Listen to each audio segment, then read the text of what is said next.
So as we get going here, QR codes on the screen. If you would, I'm going to kind of talk a little bit about, me, if you haven't heard me speak before. And then I've got 4 or 5 kind of poll questions that I would love to kind of get some audience interaction on and be able to use it as we go through the presentation so I can adjust it, etc. So if you just take out your phone and scan the QR code, or if you're on your computer, you can go to the link. And you'll see kind of how we use it as we're getting in. But yeah, last time I think I was out speaking on AI. I'm probably, since I spoke to you guys, maybe about another 2,000 hours of time in ChatGPT. And so doing all kinds of cool stuff. And so, but I'm actually crazy excited to talk just about recruiting today, because no matter how good AI becomes, whether it's, and I tend to be not a proponent of like AI decision making, decide who to hire. I tend to be much more generative AI, like using AI to write content. And so if we get done early, or maybe as a follow up, I can show you that a lot of what we're going to share today might make you uncomfortable from a I don't know how to do that, or that's not really in my wheelhouse. I'm not a marketer. I'm not, right brain. I'm more left brain. And so one of the great uses of generative AI and ChatGPT or Grok or Claude or whatever you want to use is for writing some of this content that we're going to talk about today. But just as we get started, just, I've been in the SHRM world for, gosh, like 15 years now, I believe. Somebody asked me to start or to build a hiring platform almost 2 decades ago. It was first called iApplicants, and then became Applicant Pro. And if you're on I solved hire or preview APS or applicant pool or applicant list, or, it's marketed under like 20 different names now. Like 10,000 companies use this hiring software platform that I bootstrapped. I had a part-time mom programmer that worked for me, and I paid a part-time mom programmer and a part-time mom support person, and dropped 40 grand of my own money, and basically grew from that without any investment or anything to, gosh, when I stepped down, about $35 million a year in recurring revenue, growing at 30%, just 12 years in a row on the Inc. 5000 list, which is a lot of stuff that a lot of investors love to hear. But probably what I care the most about, my proudest part, is I grew from 1 to 280 employees, 80% female, mostly working mom, mostly people who did not have previous experience in the tech world, didn't have previous experience in in the jobs that they ended up doing. Very much kind of grew from within. And when I left, we had 4.7 stars on Indeed and 100% approval rate as a CEO. And so really, really important from my perspective. I also was dropping, I think, $500,000 a year on house cleaning for my employees. And we're going to talk about, because this is super important, because I was turning away 400 applicants per hire. This was not, today with AI flooding our stuff. This was, 2 years ago. 400 applicants per hire, 25 of those were employee referrals with zero ad spend budget. I wasn't paying for recruiters. I wasn't paying Indeed, although I'm not saying not to pay Indeed. I wasn't paying for job board ads.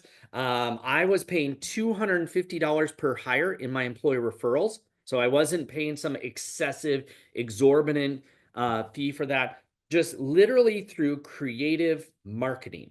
And so we're going to talk about that today, but I just want to make sure you know that I'm not like, some consultant who's afraid of hiring his own people or hiring a team or hasn't done it before.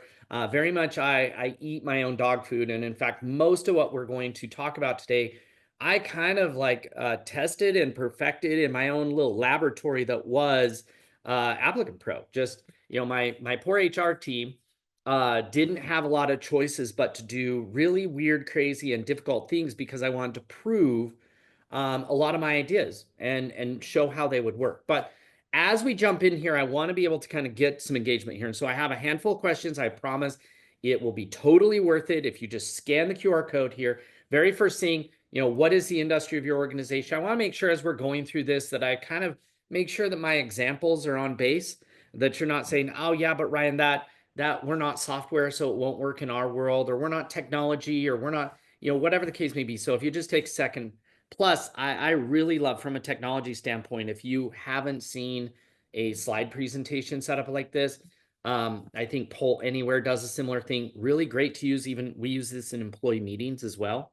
gives a way to kind of capture engagement from the crowd and to be able to really kind of see, who all is there.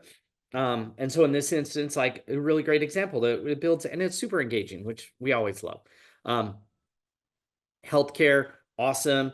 I've got the chat live here on here, so if you didn't get a chance to enter it, so we'll kind of like buzz through this, but the more you interact, the better this will be. But so this is a great example. So from a recruiting standpoint, right, we have some blue collar, we've got nonprofits, which I love more than anything else on earth. Just so you know, if you're running a bootstrap SaaS company, effectively it's the same as a nonprofit, meaning we weren't profitable, gosh, for probably like the first 12 to 15 years. All of our profits went back into growth. So it wasn't like we had huge budgets. We didn't raise any venture capital, which means I didn't have somebody else's money to spend. And so that idea of, when you say nonprofit, and even if you're not nonprofit, I would bet most of you probably kind of feel like you're bootstrapping. What I mean by that is you're the underdog. You're underfunded. You don't have the same benefits, the same perks, the same pay rates. You don't have the same budget. You're operating on a really small team with very little money to spend. And just so you know, what we're going to talk about today is very much a way to compete against people with more money, bigger budgets, better pay, better benefits. Like I generally don't, well, I will teach anybody in the HR world. Clearly, I'll get on stage and help anybody out there, but I generally and teach tactics that work for the underdog in the scenario, not the big dog. So if you're Wells Fargo or big giant bank or big giant company, or you're the Goliath in the space, I love you to death, but I tend to show people how to compete against those individuals. And today is very much that. So our next question in here, what's your biggest hiring challenge? Now, over the last, so I stepped down as CEO of Applicant Pro 2 years and like 4 months ago. And so I had a 2-year period where I didn't speak. So I want to hear what your biggest hiring challenge is. But I'm going to talk about some of the stuff I've been hearing about. We used here a lot about not enough applicants. And depending on, where we were at, whether we were high unemployment, low unemployment, whatever the case was be, you would see this like, hey, we get a ton of applicants because unemployment's high. Hey, we get very few applicants because unemployment's low. Then forget about it. COVID hits. And, if you're in healthcare, then there was nobody. And if you were in other places, there was floods. A new thing I'm hearing a lot more about, I should have added on here, a lot of flooded with unqualified candidates that seem like they're using AI to apply and maybe didn't even know they were applying at all. And so, if that's the case, make sure you put poor applicant quality. We'll just assume that that's what that means. Like we're getting lots of people applying, but they're not a good fit. They may not even act like they know that they were applying at all. We're not seeing as much, not enough applicants, although in certain sectors, healthcare certainly has a challenge with that. Lack of budget, manager expectations, either, hey, they're expecting a purple squirrel. They think, hey, we can hire somebody with a bachelor's degree to do a bank teller job and pay them $12 an hour and they'll be happy and not turn over, or somehow that's a win. And so you can kind of see, I love this kind of question just so that everybody kind of feels, hey, I'm not alone. I'm also struggling with poor applicant quality and we don't have a budget and the managers have unrealistic expectation and people are ghosting us on interviews, right? You're not alone in that problem. So I got a couple questions on here and hopefully I was ripping this out last night really late. The quality of your job ads. So I want us to be brutally honest here.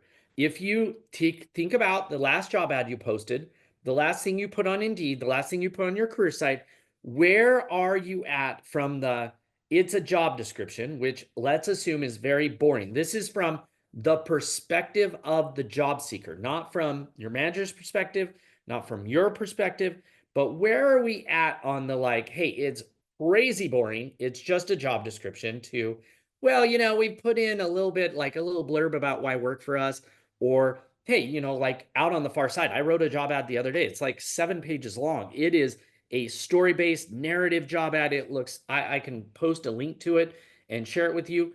Like nothing you would ever think. I've had tons of people apply to it.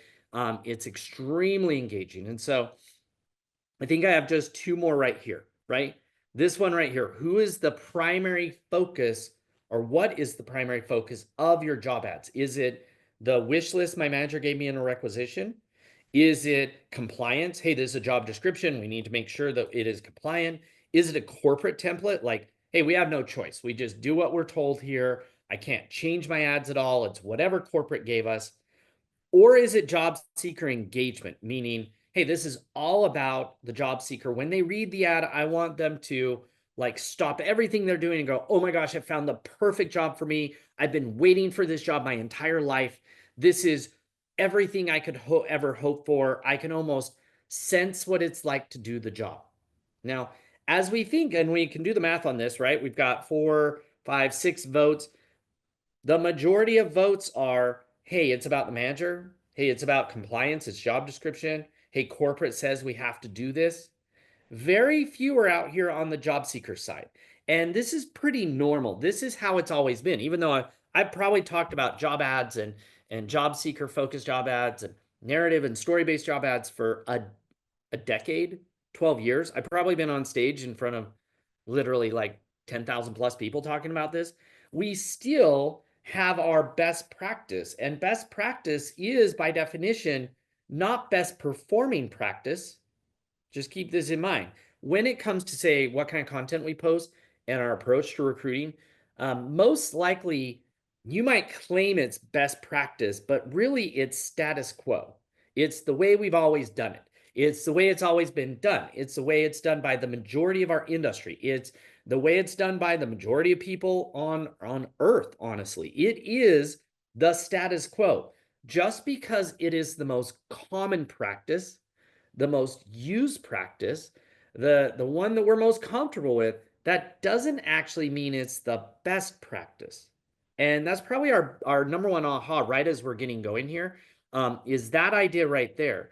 Just because it's what everybody's doing doesn't mean that it's actually the right thing to do. In fact, there's a good chance it's the wrong thing to do. So one last question, I believe, and then we're going to jump into your email communication, because we're going to talk a little bit about this, meaning when somebody applies, they're going to get an email, and that email is going to say, hey Joe, thanks so much for applying for XYZ job. Don't call us, we'll call you. Here's the I read one the other day that was like, we get so many applicants, don't expect to hear back at all. Is that communication your confirmation email, your screening email, your interview request email, like that type of stuff? Is it just straight out of your ATS? I would assume, I've got maybe 10,000 companies right now. We send out a application confirmation email that I'm pretty sure I wrote over a decade ago. It was never meant to be the only one. We just needed something in place. The majority of those emails read almost identical the same, other than company name being swapped in, other than something else being swapped in. But for the most part, they are very transactional. They're very, hey, we need you to do X. I need you to do Y. I want, very much I from the perspective of the employer, and very little in there has to do with, hey, here's something of value. Hey, here's something about us. Just, I send, you guys might not know this about Refer.io, but last year I sent 1.3 billion emails. And our open rate across the board is somewhere around 60%. But the open rate of your apply confirmation, that very first email that gets sent out, is over 100%. Now, if you understand open rates, you'll say, how can more than 100% of emails be open? It means it gets open more than once. Okay, more than 100% open rate on that apply confirmation, that I just got done applying, an email shows up in my inbox. More than 100% of those get opened and looked at. Now, if you stop for a second, and if this is your takeaway, aha, number 2, just stop for a second and ask yourself, when's the last time you read that email? And does it add any value at all? My gut says you didn't write it. It was the template from your ATS. Nobody ever looked at it. And it honestly is not engaging. It doesn't talk about why you're a great place to work, anything like that. And so there's a couple really easy fixes today that we're going to end on as we get through this. But let's kind of take that concept. And again, going back and think about this right here, right? If we go all the way back here to the beginning and say, hey, we have poor applicant quality, right? They either The people who apply aren't a very good fit. They're not very excited. They're not very engaged. They might ghost us, right? If we take kind of this flow here of 9+2, the majority are saying poor applicant quality and they're ghosting us afterwards. And potentially high turnover, which means we hired somebody who wasn't a very good fit anyway. Those three things I can bucket all together and say we have a quality of applicant problem. Now, I'm going to ask a real simple question as we get started here. If a great applicant, somebody who's amazing, just think about this for a second. If there was somebody out there that you're like, we wish we could hire somebody like X, right? Number one, are they currently unemployed? Number two, are they desperate for a job? Number three, is working for you better than where they're at right now? And number four, would they know it? Just sit in those questions for a minute, because as we come through here and say, hey, our applicant quality is really low, and then I jump here and say, well, our job ad quality is really low. Hey, there's correlation there, right?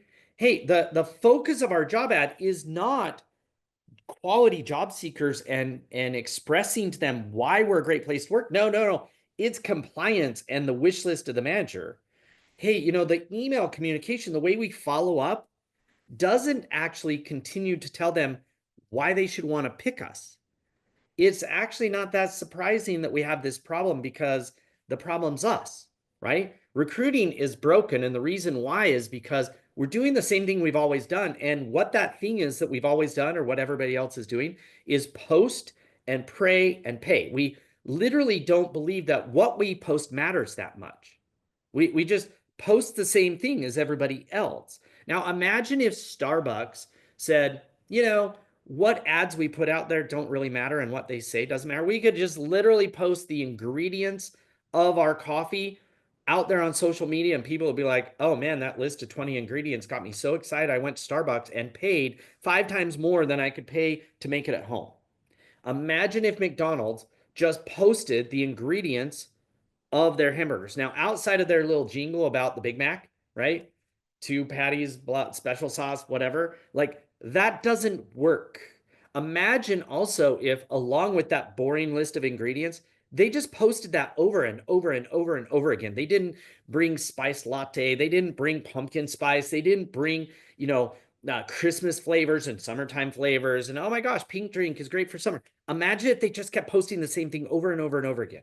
That's not a strategy. That's just hoping candidates appear. Generic postings, meaning we're just posting a job description, that only focuses on desperate people who have no other options. Being dependent just on job boards, meaning like, oh yeah, 90% of all of our applicants come from job boards, and that's the only source we got, and that's the only thing we do. And then finally, no branding. And when I say branding, I don't mean logos and colors. I don't mean style. I mean substance. And substance, when I say, and as we go through this employer branding, what I mean is, are you answering in a unique, relevant, compelling, and credible way this one simple question: why should I want to work for you instead of where I'm at today? Now, I'm going to walk you through kind of my framework, and it all starts with this one core piece here. And this is actually an interesting framework because it's what I use in hiring. It's what I use in onboarding. It's what I use in employee performance. It's also what I use when I target human resource professionals. This same exact framework I use over and over and over and over again. And if a entrepreneur walked in the room and said, oh, we built this new AI interviewing platform that we're going to sell to HR people, and I asked them about what they did, they would probably spend a whole lot of time talking about their product and very little time talking about the customer, the HR person, and what their core challenges are, and why it's a challenge, and where they're at now, and what they're looking for. And most likely, I would quickly say, hey, I don't think they're looking for your product. I don't think that, I think you guys are a long ways away. And I would teach them this exact platform or this exact framework. And so I'm going to walk through this framework today, but here's our very first part. You are focused on the wrong person. When somebody quits their job, or somebody gets fired, or you expand, and your manager, that triggers a series of events, right? It triggers the we need to hire. And so when that trigger happens, the we need to hire, most organizations rely on two core kind of documents or information collecting. Number one, the job description. They pull out the job description, or they go steal one from their competitor, and they get a requisition form, which is like it's honestly one of the most offensive terminology that we ever use. Think about requisition, meaning we're buying something, like we're placing an order for a new worker, right? That's the concept of it. And we rely on these two pieces of information: the job description, the duties and qualifications that most likely are not prioritized. It's just this big giant list of stuff. Even though maybe 20% of it is really what the core job is about, we've fluffed it with a bunch of stuff. It's not in any particular order on duties or qualifications or responsibilities. It's just all in there, written most likely by a lawyer. And we have the requisition form, which is the manager's like wish list, like a kid at Christmas who says, my parents have unlimited budget, give me everything, right? Neither of those are rooted in reality.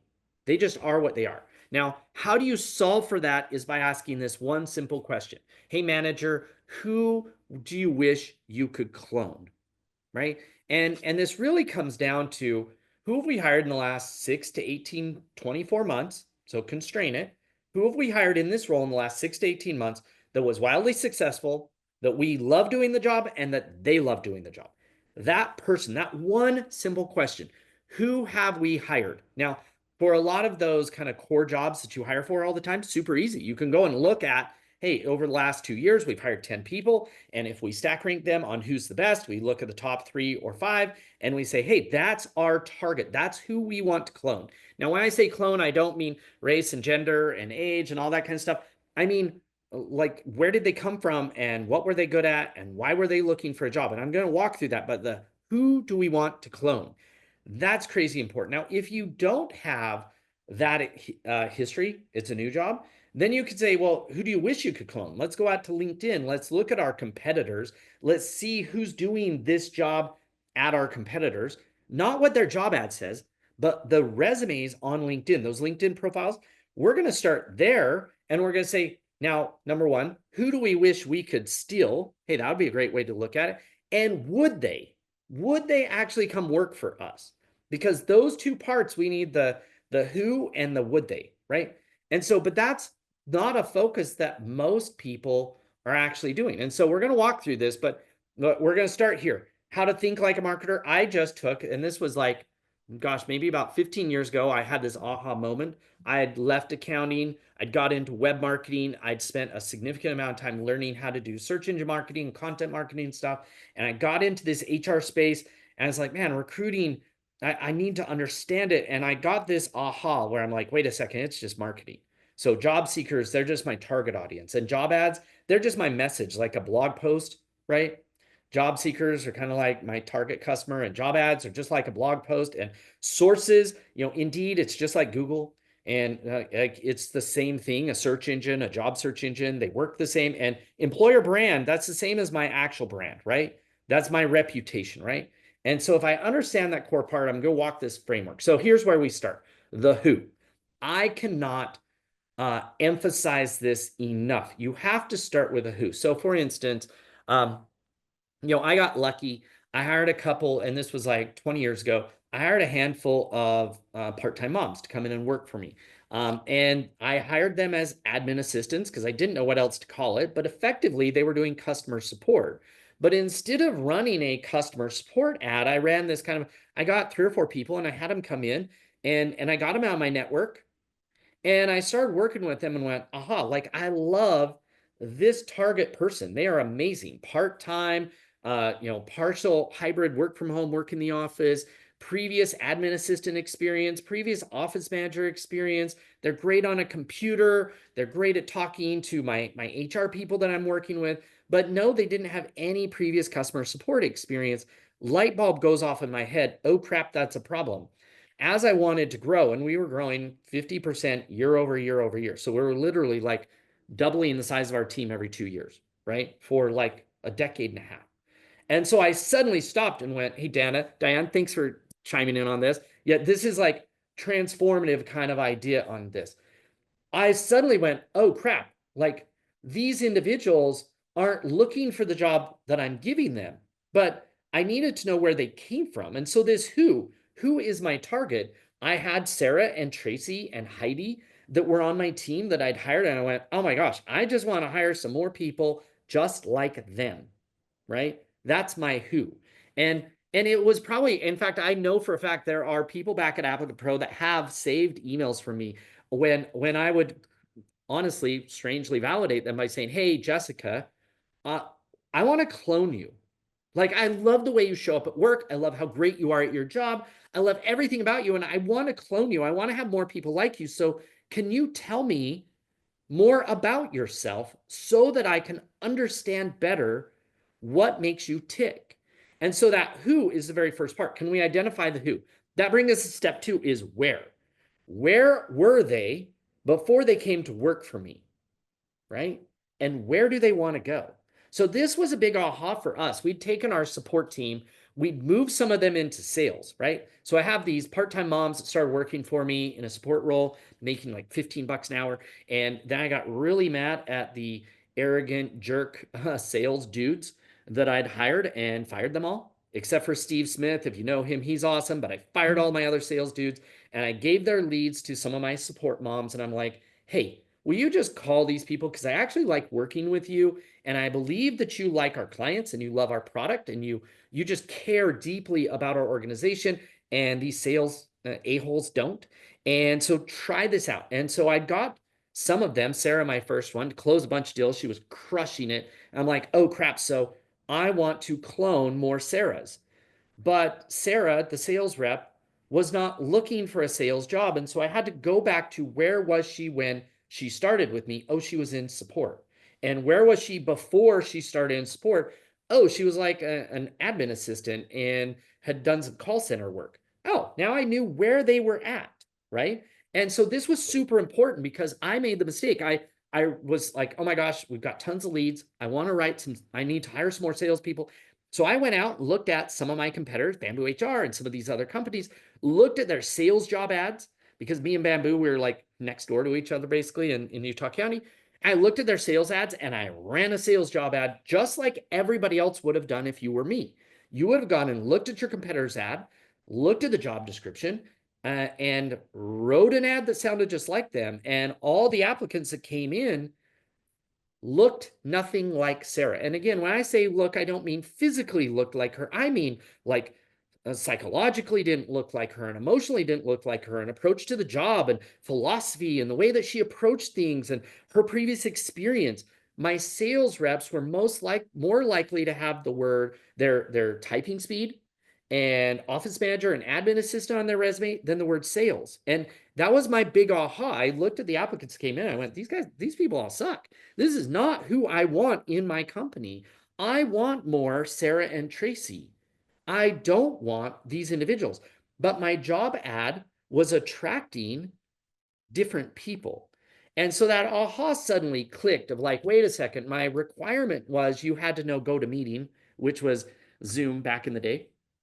But yet Sarah didn't know GoToMeeting when she started working for me. That was a big aha. Wait, she learned it on the job. And so even though the manager was saying the requirements, and that was me, I was the one screwing this up. The manager was saying, well, the requirements are you know how to do screen shares, and you know how to do an online meeting, and you know how to use X, Y, and Z. That manager was wrong. I was making the list of the requirements of somebody who'd been doing the job, not somebody that was getting hired to do the job.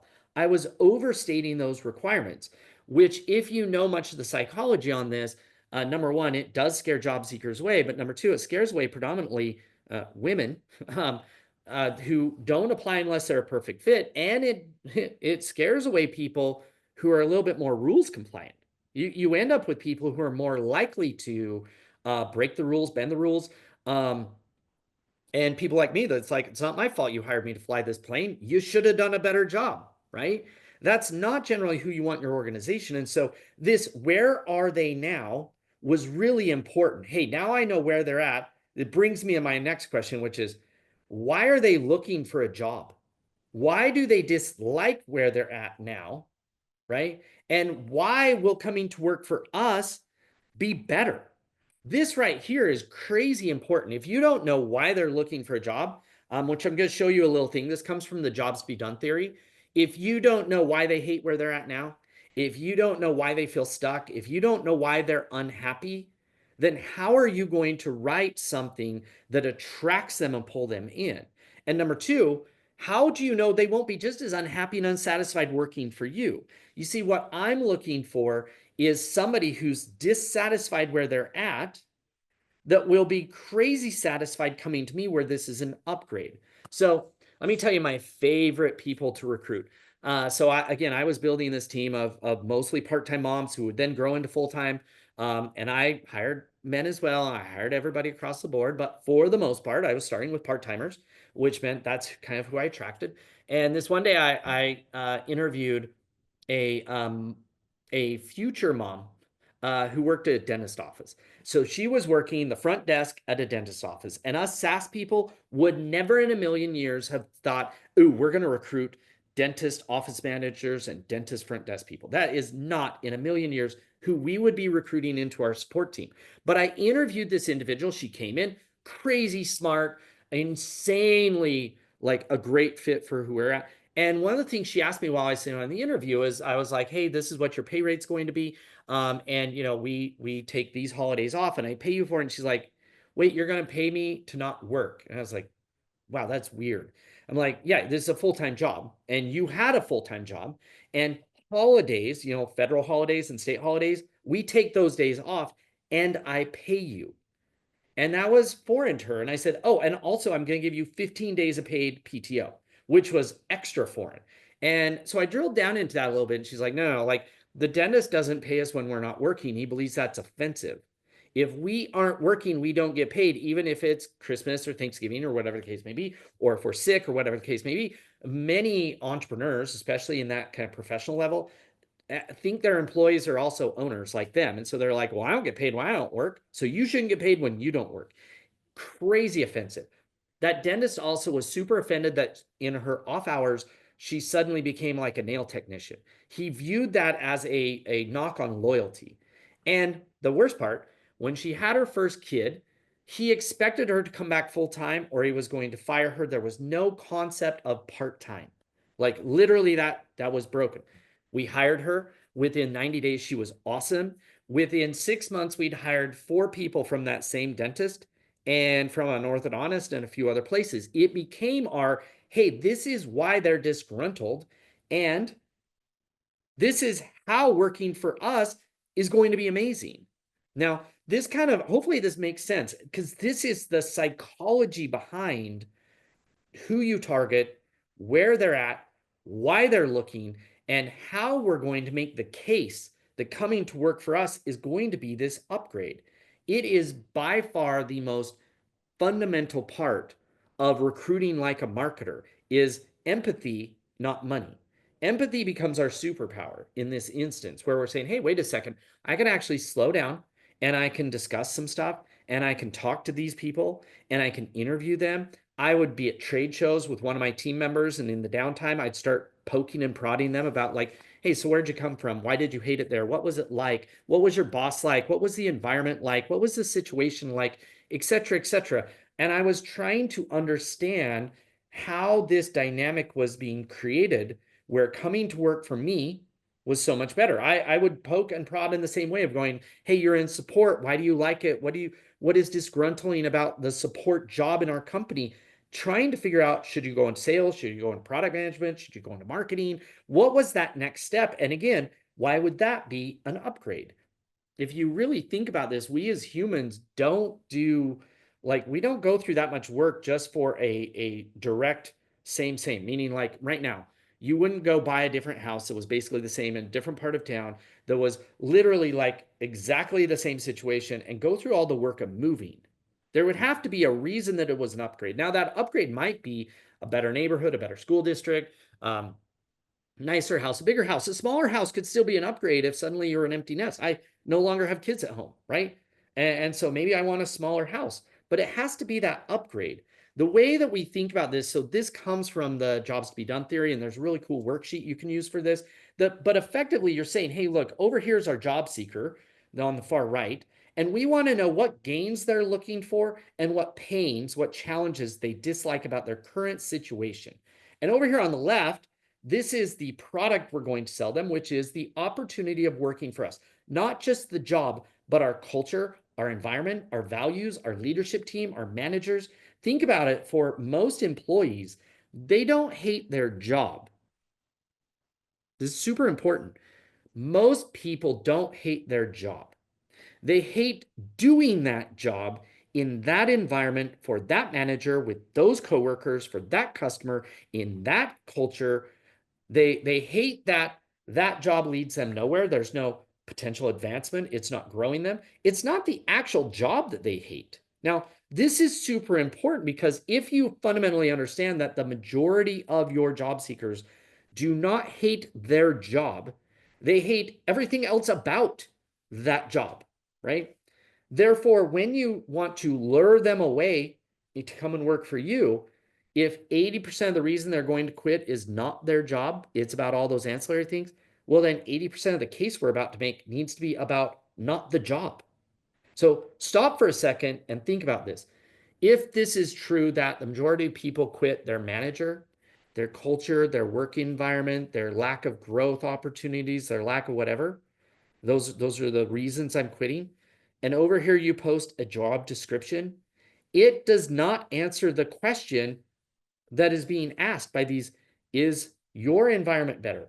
Is your management team better? Is your vision better? Is there more growth opportunity? Is the manager better, right? Or is the work group better? Is the collaborative environment better? You're not answering those questions, which are the reasons they're wanting to leave. So I'm going to stop here and we're going to transition into this next part. But if you have any questions or comments, I'd love to hear it. Throw it into the chat. You can also inside the app leave it, but I'd love to hear just a little feedback here. Is this an aha, or is this yeah, we get it, but we can't do it? Because those are two different things, right? There are a lot of individuals who will say, well, in government, we can't do it. In nonprofit, we can't do it. In healthcare, we can't do this. We can't approach it this way. But I can tell you for the most part, the reason you can't is just because it hasn't been done this way before. Somebody has to go first and try it out. So now, once we've got this, now we have the what.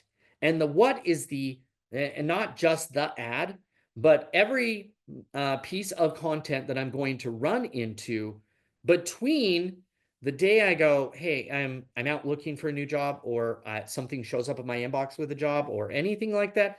All the content that's going to lead me from where I'm at to applying, right? And that could be a job ad. It could be your Indeed profile. It could be your career site. It could be something one of your employees shared online.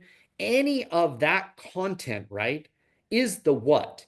And it really is the, what are we saying that makes the case for why we are going to alleviate your pains and amplify the gains you're looking for? What are we saying that makes the case for why we're a great place to work? I'm actually started this podcast about 2 years ago, and I've been doing some interviews, and it's called the I Want to Work For You podcast.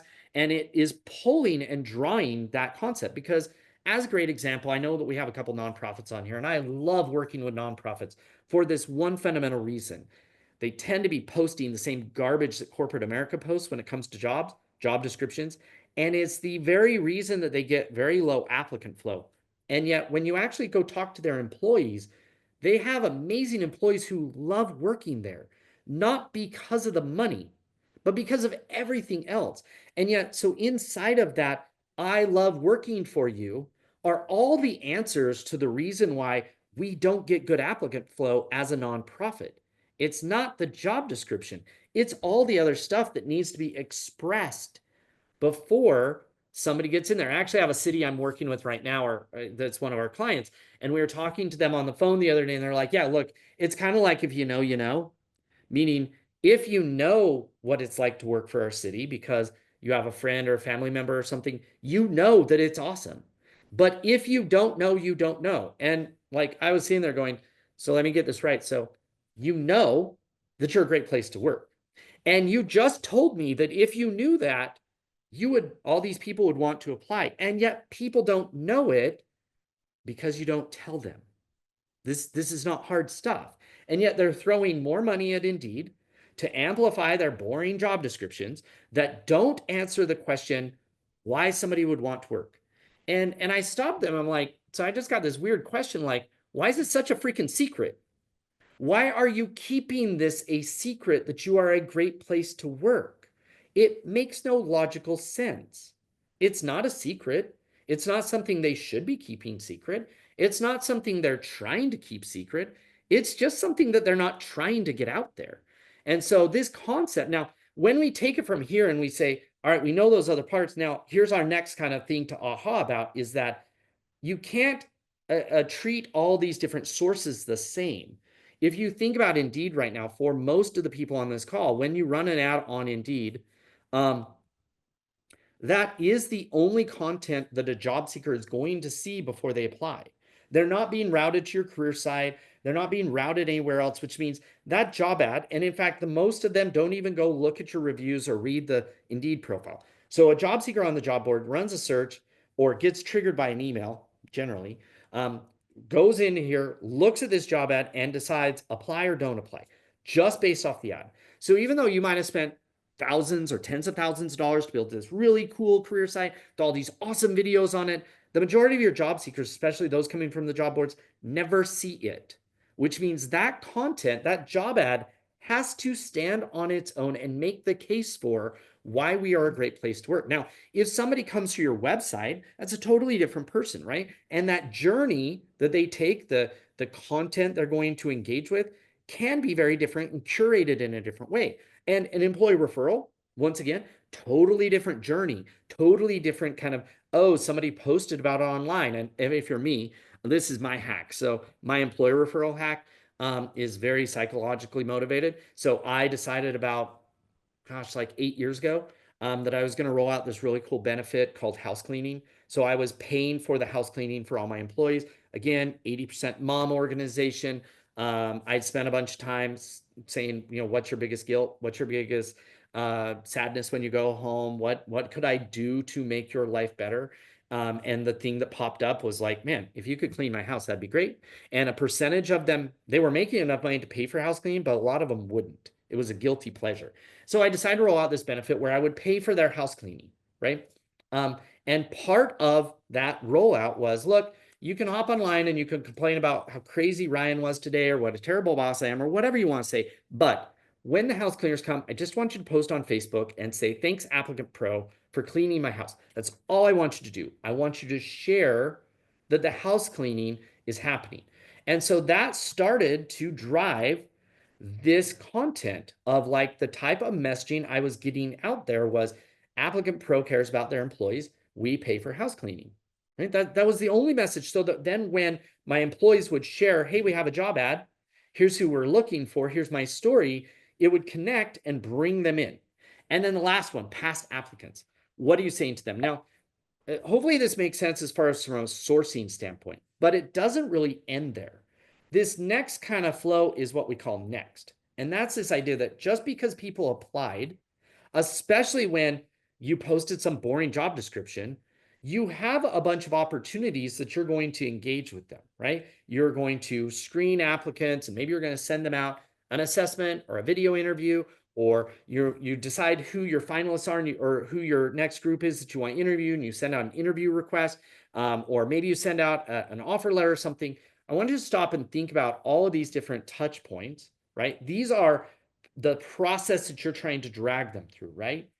Each of these has most likely some type of corresponding email, corresponding text message, corresponding phone call, whatever the case may be. Now stop for a minute and ask yourself, these emails, are they transactional or are they relationship based? So transactional. Thank you for applying for this job. We received your application.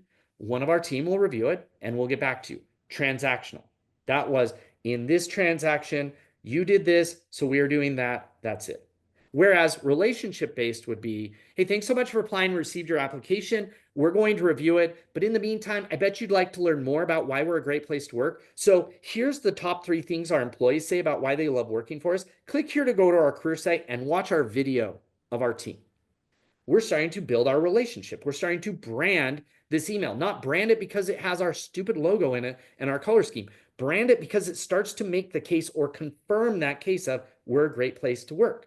Now, hey, I'm going to send you an invite for an assessment or a video interview, something like that, which I am a huge fan of. I don't even date somebody that hasn't taken my hiring assessment. It's sorry, that was super offensive, but you can ask my wife and she thinks it's funny. But that request, I'm going to make an ask. I'm going to ask you to do something. I can just say, hey, Joe, we need you to take this hiring assessment, or we won't move you forward in the process. Please go take it. Transactional or relationship based. Hey, Joe, we care so much about our team and our culture that we're very protective about who we let in. Part of the hiring process is to take an assessment. This is the process you need to go through. By the way, here is what you get in return. I'm going to share my assessment results with you. I'm going to, go check out this other video about what our employees say. Hey, let's make some deposits. This is the relationship bank account concept. Let's make some deposits. Let's remind you why we're a great place to work before we make the ask of go do this video interview. Hey, we're sending out a video interview by invite. Look, I know the video interviews are a bit impersonal, but if we didn't do this, then we would not be able to actually let you shine for a minute. And we find that a lot of great talent jumps into the process because of the way that they showed up in the video interview, yet it's still scalable. Once again, here's a link to a video about why this is a great place to work, or here's a link to a 5 tips on how to do great on your video interview. So you can kind of see as we're going through this, right, that we're looking at this in the last part here, rejected candidates. Right now, that rejection is transactional. And then we leave them in the database. You might not realize it, but a high percentage of applicants that are applying from the job boards, this is a case study we did, a high percentage of the applicants coming from the job boards are already in your database. A high percentage of the applicants coming from your Indeed sponsored campaigns are already in your database. You already know them. So this was a case study of us sending job alerts out. We're influencing them by sending a weekly email, right? Hey, come check out these jobs. Hey, come check out these jobs, over and over and over again. And what we looked at was how many applicants did they get during a period of time that were not getting job alerts and how many were getting job alerts. Then we looked at hires. How many hires were not getting job alerts or were getting job alerts? And we looked at the hire rate. We call it influenced. And the reason this is so important is because when we send out job alerts, job seekers still go to Indeed to apply. And then they're tagged as coming from Indeed or ZipRecruiter or LinkedIn. But here's the thing that we saw. Job seekers were 40% more likely to get hired if they were receiving this ongoing communication, meaning if they'd applied previously and had been being followed up with in some automated way of sending those alerts out. And it wasn't just people who had applied just the last 30 days. You can kind of see the distribution. I've done probably like 40 of these case studies at this point, and it tends to be pretty consistent. Now, this is influenced just with job alerts, which you might already do.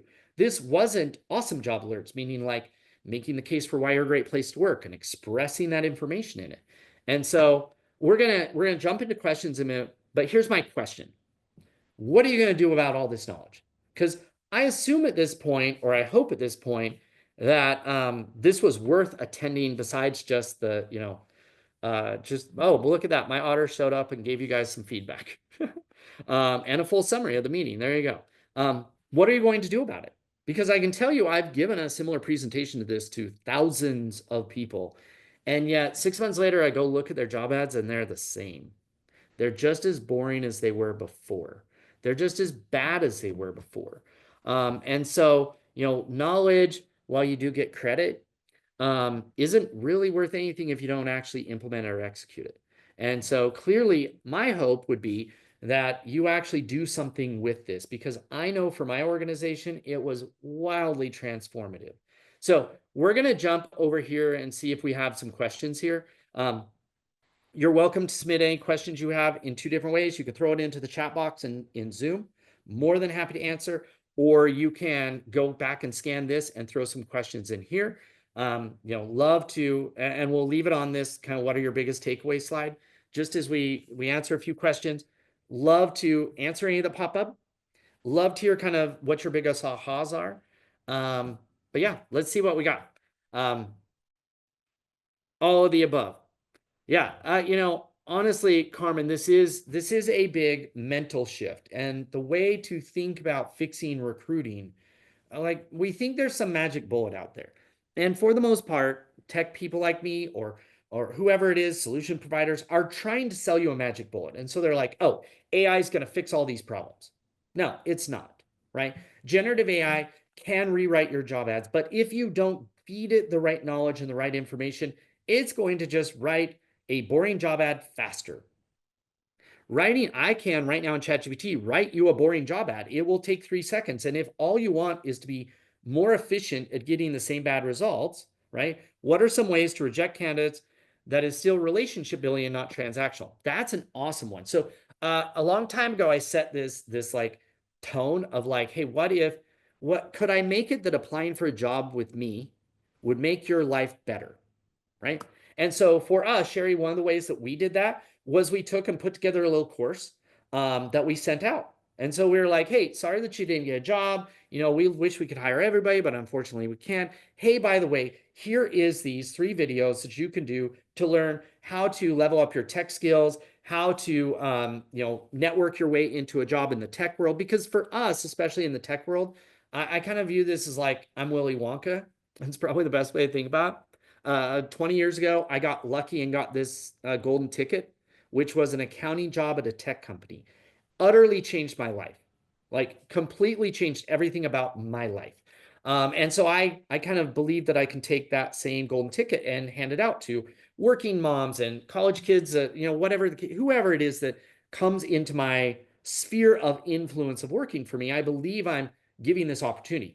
And so, yeah, about 3 years ago, I stepped back and said, well, how can I give that opportunity even if I don't hire them? Because I actually feel bad that I can't help more people. And so I created some how-to videos, really simple and easy. Really easy. You could do it by interviewing your team, and creating almost like a little podcast video. Like, what suggestions would you give to somebody who wants a job in our industry or wants this type of job, even though we can't hire them? And that's the best way to state it, right? Is like, hey, we wish we could hire everybody, but unfortunately we can't. And so I really have 2 things for you. Number one, you can sign up for job alerts, and I'm going to keep sending you jobs. And I'm not going to tell you a lie. We'll keep your resume on file and we'll refer back to it, because that's not real. Like almost nobody does that. So number one, I'm not going to lie. I'm instead going to say, look, yes, you did apply.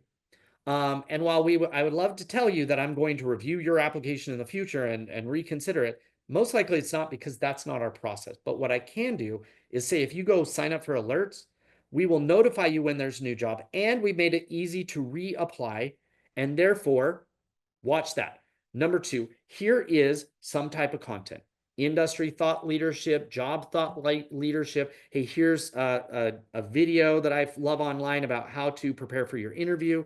I give feedback during the interview process. I may go back and give feedback, but that's very difficult to do at scale. But literally, like, hey, based off your resume, I wish I would have hired you. Here's 3 tips of what you could do if you're going to apply for a similar job in the future with another company. But any of that kind of advice you can give, very value-based. That is putting yourself out there, and you will get some negativity on it, 100%. A-holes will be A-holes. It doesn't really matter, right? It just is the way the life goes. But I need to optimize for making those deposits. And so that's kind of my approach. This is the way it's always been done, is not the way to go. I love that, Diana. And that's if you take away with one thing, just because it's common practice does not make it best practice. If we always, like, common practice was riding a horse, not a bike. Common practice was riding a bike, not driving a car. Common practice was shipping oil on a train, not in a pipeline. Common practice was using a landline, not a cell phone. Common practice when the iPhone came out was plastic keyboards that use your thumbs, not the iPhone. Almost nothing worth doing in the future is common practice. Therefore, it isn't best practice. Now, sometimes common practice, the most popular practice, can be best practice, but only if it's producing the desired result. But following best practice or most common practice just because it's easy, it's fast, it's cheap, it's what we've always done, it's not risky, without validating and it's also leading us to all the stuff we looked at before, right? If I come all the way back to this slide right here and say, where were we? Right here. Hey, you guys aren't happy with your current hiring results. Therefore, your practice is not working. And if your approach is common, is best practice or the most used one, and everybody is unhappy, then it clearly isn't the right way to do it. It's not the best way to do it.